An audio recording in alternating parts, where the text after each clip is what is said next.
Trillion trillion ডলারের প্রতিরক্ষা budget, হুম আধুনিকতম পারমাণবিক অস্ত্র, হুম আর ধরুন সামরিক চুক্তি, বিশাল সেনাবাহিনী, মানে যুগ যুগ ধরে তো আমাদের এটাই বোঝানো হয়েছে, তাই না? একদম, মানে এটাই তো প্রচলিত ধারণা। ঠিক, হুম, বোঝানো হয়েছে যে ঠিক এই সমীকরণটাই নাকি বিশ্বে শান্তি আনতে পারে। হুম, মানে কোনো দেশের কাছে যত বেশি সামরিক শক্তি থাকবে, হুম। সেই দেশ ততটাই শান্তি নিশ্চিত করতে পারবে। কিন্তু বাস্তবতা তো অন্য কথা বলে। একদমই। হুম আমাদের চারপাশের জগতে এই ধারণাতেই অন্ধভাবে বিশ্বাস করে। হুম কিন্তু যদি এমন হয় যে বিশ্ব শান্তির চূড়ান্ত হাতিয়ারটির জন্য কোনো টাকা, মানে কোনো সেনা বা কোনো বাহুবলেরই প্রয়োজন নেই।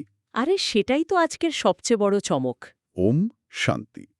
৭ই মে ২০২৬-এর প্রাত মুরলির এই গভীর মন্থনে সমস্ত রুহানি ভাইবোনদের উষ্ণ অভ্যর্থনা জানায়। ওম শান্তি।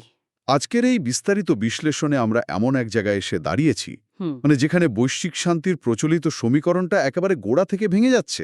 হ্যাঁ, আজকের মুরলির সবচেয়ে বৈপ্লবিক দিকটাই হলো এই যে হুম এটি বাইরের জগৎ থেকে চাপিয়ে দেওয়া শান্তির ধারণাকে সরাসরি খারিজ করে দেয়। হুম আমরা ইতিহাসে তো বারবার দেখেছি, তাই না? হুম বাইরে থেকে জোর করে চাপিয়ে দেওয়া শান্তি আসলে কতটা ভঙ্গুর হয়। একদমই তাই।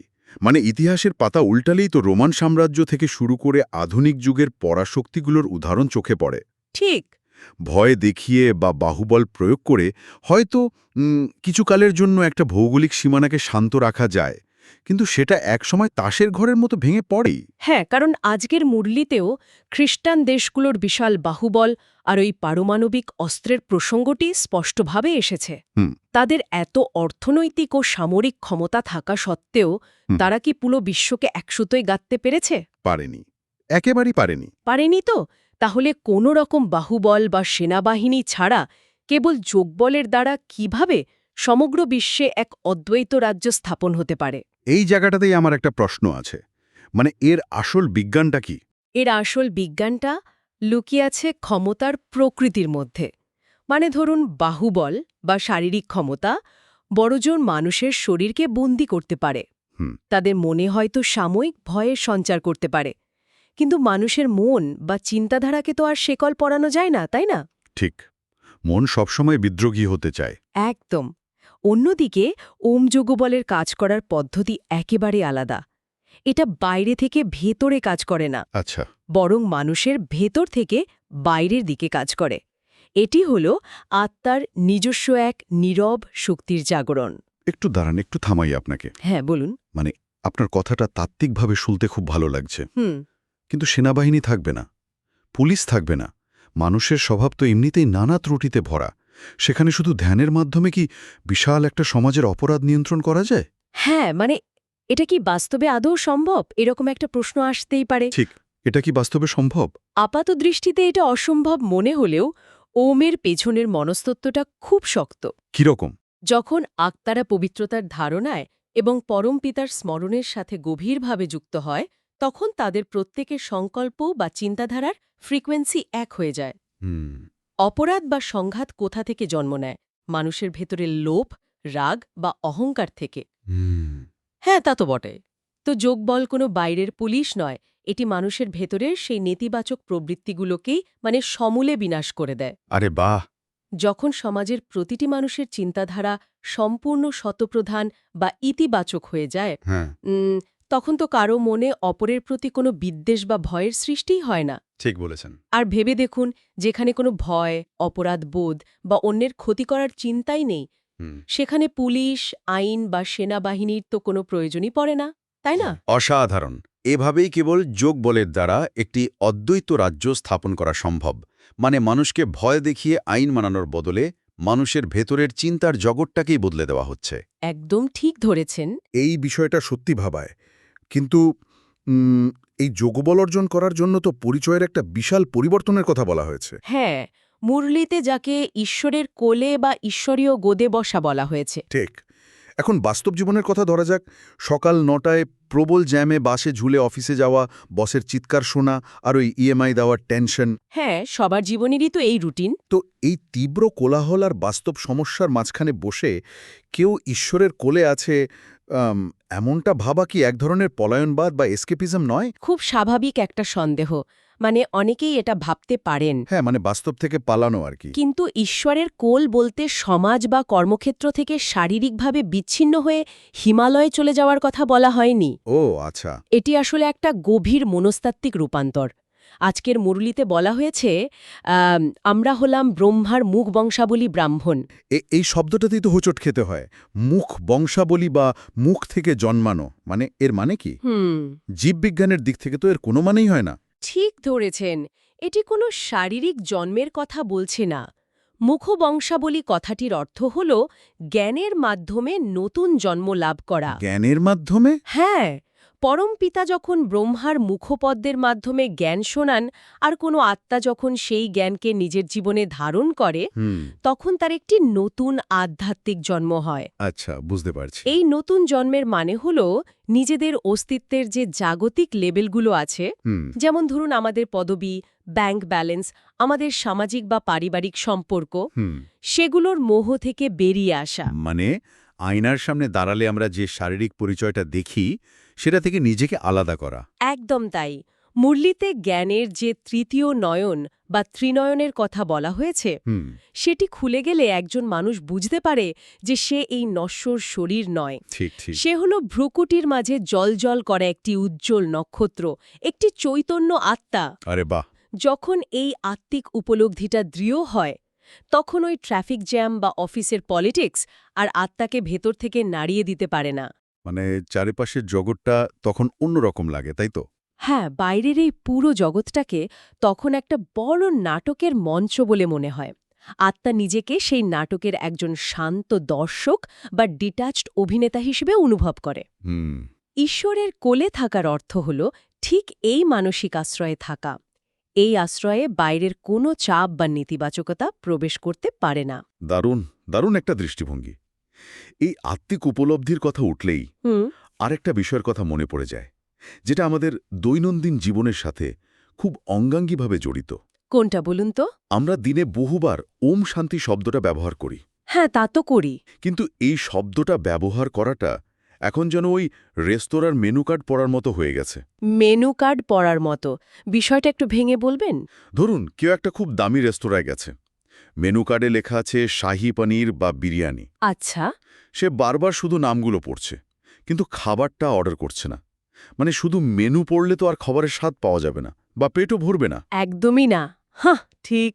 ঠিক একইভাবে মুখে হয়তো বারবার ওম শান্তি বলা হচ্ছে, কিন্তু সেই শব্দের যে আসল গভীরতা, মানে যে আমি এক শান্ত স্বরূপ আত্মা এবং এই শরীরটা কেবল কতগুলো অর্গ্যানস বা অঙ্গ মাত্র, সেই অশরীরী আত্মিক অবস্থাটা কি সত্যিই কেউ অনুভব করছে? মানে বলা আর অনুভবের মধ্যে তো একটা বিশাল দূরত্ব তৈরি হয়ে গেছে। অসাধারণ একটি উপমা, সত্যিই অসাধারণ। এই শূন্যতা বা দূরত্বটাই আমাদের সবচেয়ে বড় বাধা। আমরা বারবার ভুলে যাই যে এই শরীরটা সত্যিই কিছু যন্ত্রপাতির সমষ্টি ছাড়া আর কিছু নয়। ঠিক। এই অশরীরী অবস্থার উপলব্ধি তখনই আরও স্পষ্ট এবং দৃঢ় হয় যখন আমরা আমাদের আত্মা এবং পরমাত্মা মানে শিব বাবার মধ্যে যে মূল পার্থক্যটা রয়েছে সেটা বুঝতে পারি। পার্থক্যটা ঠিক কোথায়? কারণ মানুষ তো অনেক সময় নিজেকেই ঈশ্বরের অংশ বলে দাবি করে বসে। হ্যাঁ, তা করে বটে, কিন্তু পার্থক্যটা হলো জন্ম মৃত্যুর চক্রে। আচ্ছা। আমরা আত্মারা এই চক্রে ৮৪ বার আসি। বিভিন্ন শরীরে প্রবেশ করতে করতে, দুনিয়ার নানা ঘাত প্রতিঘাত সহ্য করতে করতে আমরা একসময় ক্লান্ত, শক্তিহীন এবং পতিত হয়ে পড়ি। একটা ব্যাটারি যেমন ব্যবহার করতে করতে ডিসচার্জ হয়ে যায়, আমাদের আত্মাও তেমনি তার আদি শতপ্রধান শক্তি হারিয়ে ফেলে। একদম ঠিক কথা। কিন্তু পরম পিতা এই চক্রের ঊর্ধ্বে। তিনি চিরপবিত্র এবং নলেজফুল বা জ্ঞানের সাগর।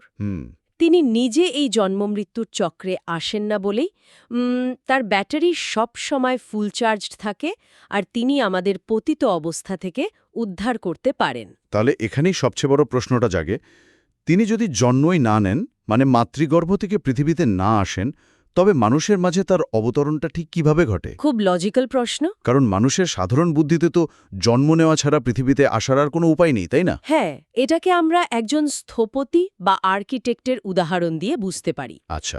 ধরুন একজন বিশ্বমানের স্থপতিকে একটি যুগান্তকারী মাস্টারপিস বিল্ডিং তৈরি করার দায়িত্ব দেওয়া হয়েছে। হুম। এখন সেই স্থপতি তো আর নিজের সারা জীবন ওই নির্মাণস্থলে ইট বালি মেখে পড়ে থাকবেন না, তাই না? না, তা কেন থাকবেন? তিনি কি করেন? তিনি সেই সাইটের কাছেই একটা খুব সাধারণ অস্থায়ী ধরুন ভাড়া করা ফিল্ড অফিসে এসে বসেন। আচ্ছা। সেখানে বসে তিনি তার ব্লুপ্রিন্ট তৈরি করেন, শ্রমিকদের নির্দেশ দেন, কাজ তদারকি করেন, আর কাজটা পুরোপুরি শেষ হয়ে গেলে তিনি তার নিজের স্থায়ী বাসস্থানে ফিরে যান। অর্থাৎ ওই অস্থায়ী অফিসটা তার নিজের স্থায়ী বাসস্থান নয়, শুধু কাজের জন্য ওখানে আসা। ঠিক তাই। শিববাবাও ঠিক একইভাবে একটি লোন নেওয়ার রথ বা ব্রহ্মার সাধারণ বৃদ্ধ শরীরে প্রবেশ করেন। হুম। এটা তার নিজের শরীর নয় বা তিনি মাতৃগর্ভ থেকে জন্মও নেন না। আচ্ছা।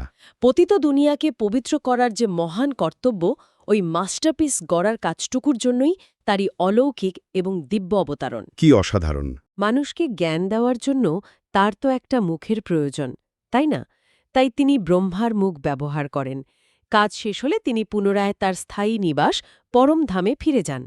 কি অসাধারণ এবং যৌক্তিক একটা ব্যাখ্যা। মানে যেহেতু তিনি জন্ম-মৃত্যুর চক্রের বাইরে, সেহেতু তিনি মানুষের জীবনে এমন একটা ভূমিকা পালন করতে পারেন যা পৃথিবীর কোনো সাধারণ মানুষের পক্ষে সম্ভব নয়। একদমই তাই।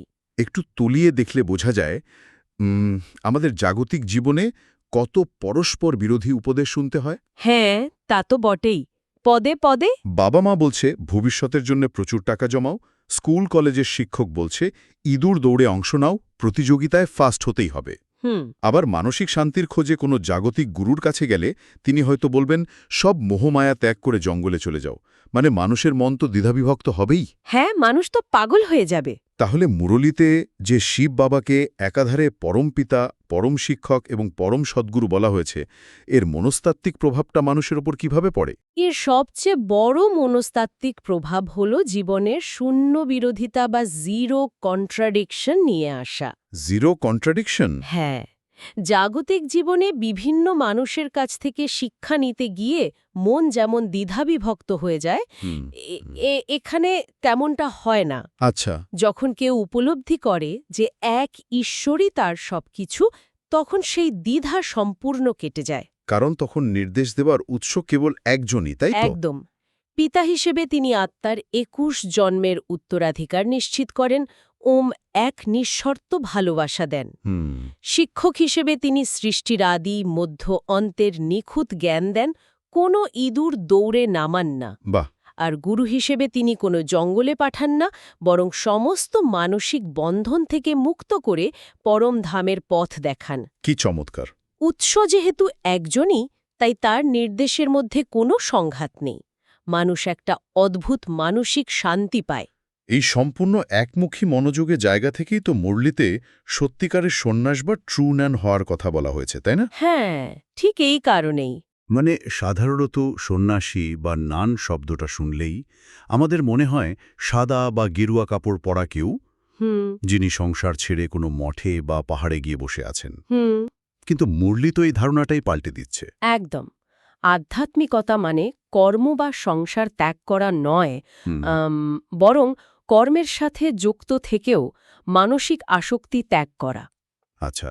সত্যিকারের সন্ন্যাস হল মনের ভেতর থেকে জগতের প্রতি বৈরাগ্য আসা। ধরুন কোনো ব্যক্তি মাল্টিন্যাশনাল কোম্পানির একটা বিশাল কর্পোরেট অফিসে বসে আছেন।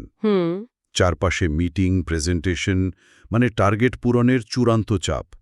কিন্তু সেই চরম ব্যস্ততার মধ্যেও যদি তার বুদ্ধির সংযোগ কেবল একজনের সাথে, মানে নান বাট ওয়ানের সাথে যুক্ত থাকে, একদম, তবে সেই কর্পোরেট মানুষটাই হলেন সত্যিকারের নান বা সন্ন্যাসী। তাকে জঙ্গল বা মঠে যাওয়ার কোনো প্রয়োজনই নেই। এই কর্পোরেট নানের উদাহরণটা একেবারে নিখুঁত। জাগতিক সন্ন্যাস কেবল পোশাক এবং স্থান পরিবর্তনের ওপর জোর দেয়, যা খুব সহজেই করা যায়। কিন্তু সত্যিকারের রুহানি সন্ন্যাস হল এই বিশাল কোলাহলের মাঝে বসেও মনকো বুদ্ধিকে চারপাশের সমস্ত আকর্ষণ থেকে গুটিয়ে এনে কেবল পরম পিতার সাথে যুক্ত রাখা। ঠিক। এটাই হল সবচেয়ে বড় মানসিক শক্তি। এখানে একটা পাল্টা যুক্তি চলে আসে। কিরকম? কর্পোরেট জগতে বা সাধারণ গার্হস্থ্য জীবনে থেকে মানুষের কর্মগুলো কিরকম হওয়া উচিত? মানে মানুষ তো ভালো কাজ করতে চায়, তাই না? হ্যাঁ, নিশ্চয়ই চায়। জাগতিক দুনিয়ায় কেউ যদি একটা বড় হাসপাতাল বানিয়ে দেয় বা প্রচুর গরিব মানুষকে অন্নদান করে, তবে সেটাকে তো বিশাল পুণ্য বলে ধরা হয়। সমাজ তাকে মাথায় তুলে নাচে। ঠিক, কিন্তু মুরলিতে বলা হচ্ছে যে ডাইরেক্ট ঈশ্বরের উদ্দেশ্যে অর্পণ করলে বা আধ্যাত্মিক হাসপাতাল কাম ইউনিভার্সিটি খুললেই নাকি কেবল ২১ জন্মের প্রাপ্তি ঘটে। তা জাগতিক পুণ্য কি তবে যথেষ্ট নয়? মানে একজন মুমূর্ষু রোগীকে বাঁচানো বা গরিবকে খেতে দেওয়া কি কোনো ছোট কাজ?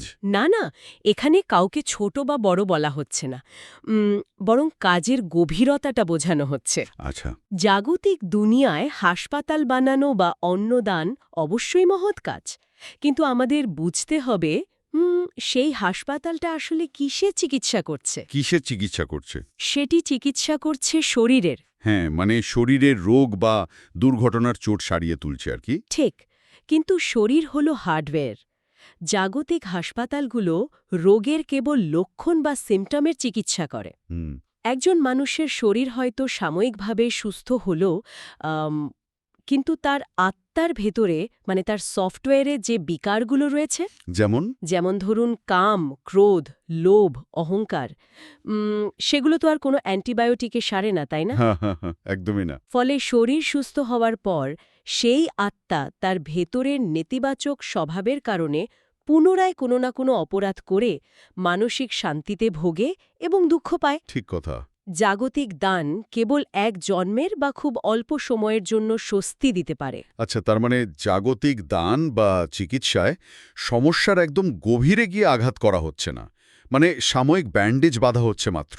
একদম সঠিক। অন্যদিকে রুহানি হাসপাতাল বা আধ্যাত্মিক বিশ্ববিদ্যালয়গুলো কি করে? এগুলো আত্মাকে জ্ঞান এবং রাজযোগের দ্বারা একেবারে ভেতর থেকে পরিষ্কার করে দেয়। বাহ!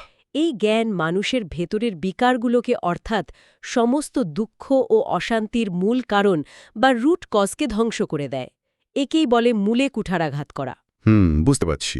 যখন আত্মার ভেতরের সফটওয়্যার ঠিক হয়ে যায়, তখন হার্ডওয়্যার বা শরীর তো এমনিতেই সুস্থ থাকে। ঠিক। এই প্রক্রিয়ায় আত্মা স্বাভাবিকভাবেই ২১ জন্মের জন্য সম্পূর্ণ সুস্থ, শান্ত এবং ধনী হয়ে ওঠে। দারুণ।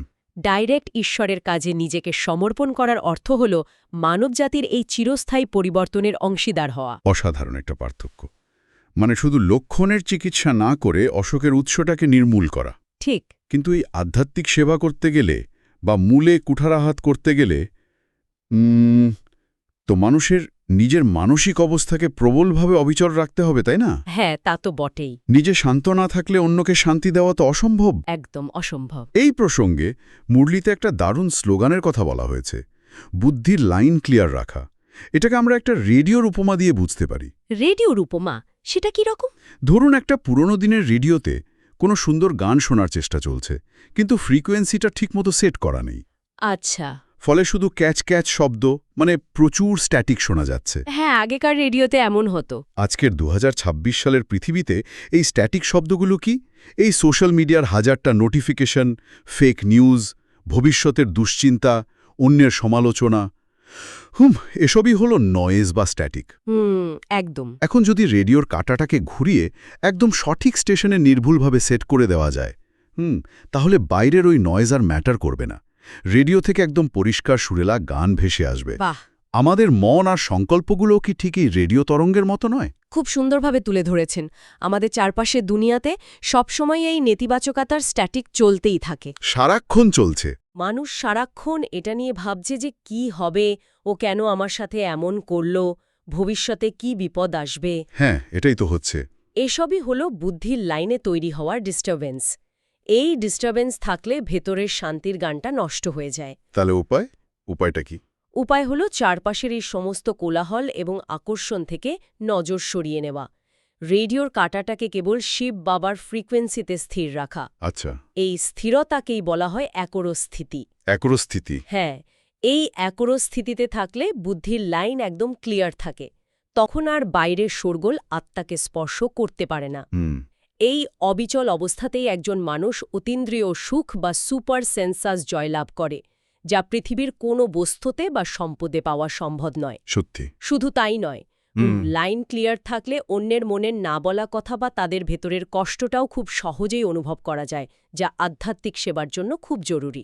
কিন্তু আমরা তো সাধারণ রক্তমাংসের শরীর নিয়ে বেঁচে আছি, তাই না? চারপাশের এত অস্থিরতা দেখলে ভয় বা দুশ্চিন্তা তো মাঝে মধ্যেই চলে আসে। স্বাভাবিক। তো এই একরোজ স্থিতিটা সবসময়ের জন্য ধরে রাখার কোনো বিজ্ঞানসম্মত উপায় আছে কি? এর জন্য অব্যক্ত ইশারার একটি খুব সুন্দর প্রসঙ্গের কথা আমাদের মনে রাখতে হবে। আচ্ছা, এটা অনেকটা সাসপেন্স মুভি বা থ্রিলার সিনেমা দেখার মতো। Thriller cinema. হ্যাঁ, যখন আমরা থ্রিলার সিনেমা দেখি তখন যদি আগে থেকেই জানা থাকে যে সিনেমার শেষে হিরোই জিতবে এবং সবকিছু ঠিক হয়ে যাবে, তখন কি সিনেমার মাঝখানের ভয়ঙ্কর বা উত্তেজনাময় দৃশ্যগুলো দেখে আমাদের ভয় লাগে? না, তখন তো বেশ আয়েশ করে বসে থাকা যায়। কারণ তো জানাই আছে যে শেষমেশ কি হতে চলেছে, মাঝখানের বিপদগুলো তখন আর সত্যি বলে মনে হয় না। ঠিক এটাই ঘটে রুহানি আত্মাদের সাথে। আচ্ছা, তারা এই বিশাল সৃষ্টির নাটকে 3 কালের জ্ঞান পেয়ে যায়। তারা খুব ভালোভাবে জানে যে এই কলিযুগী অন্ধকারের বা দুঃখের শেষে সত্যযুগের সোনালী সকাল আসবেই। বাহ! সৃষ্টি নাটকের শেষ পরিণতি তাদের কাছে একদম পরিষ্কার। আর এই জ্ঞানই তাদের মনে এক অদ্ভুত নির্ভয়তার জন্ম দেয়। হুম, চারপাশে যতই ধ্বংস বা নেতিবাচকতা চলুক তা কেন, তারা জানে যে অন্তিমে সত্যেরই জয় হবে। এই পরম নিশ্চয়তা তাদেরকে সদা অচল, অডল এবং নির্ভয়ে রাখে। কি দারুণ একটা কথা। নাটকের শেষ পরিণতি জানা আছে বলে কোনো দৃশ্য আর ভেতর থেকে বিচলিত করতে পারে না। একদম তাই।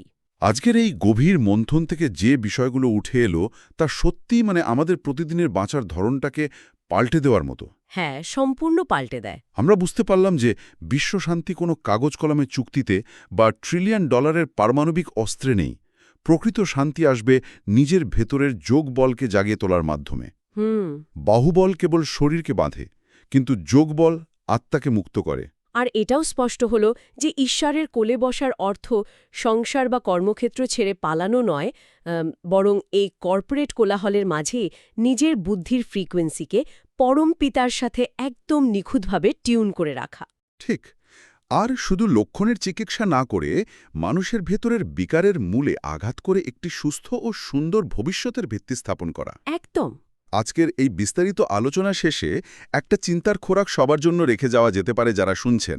হ্যাঁ, অবশ্যই। একটু কল্পনা করা যাক তো, আগামীকাল সকালে ঘুম থেকে ওঠার পর যদি বাইরের পরিস্থিতি বা চারপাশের মানুষকে বদলানোর আপ্রাণ চেষ্টা না করে শুধু নিজের ভেতরের রেডিও ফ্রিকোয়েন্সিটাকে পরম শান্তির তরঙ্গে সেট করে রাখা যায়। বাহ, দারুণ ভাবনা। হয়তো অফিসের ডেস্কে প্রবল কাজের চাপ আর তর্ক বিতর্ক চলছে, কিন্তু ভেতরে ভেতরে একটা সম্পূর্ণ স্থির অবস্থা। একজন নীরব রুহানি সোশ্যাল ওয়ার্কার হিসেবে সেই শান্ত অচল উপস্থিতি চারপাশের উত্তপ্ত পরিবেশকে কতটা ম্যাজিকের মতো বদলে দিতে পারে সেটা একবার ভাবলে অবাক হতে হয়। সত্যি অভাবনীয়। ভেতরের ওই যোগবলই হয়তো চারপাশের মানুষদের জন্য সবচেয়ে বড় উপহার হয়ে উঠতে পারে। নিজেদের বুদ্ধির লাইন সদা ক্লিয়ার থাকুক আর পরম পিতার সাথে যুক্ত থাকুক। ওম শান্তি। ওম শান্তি।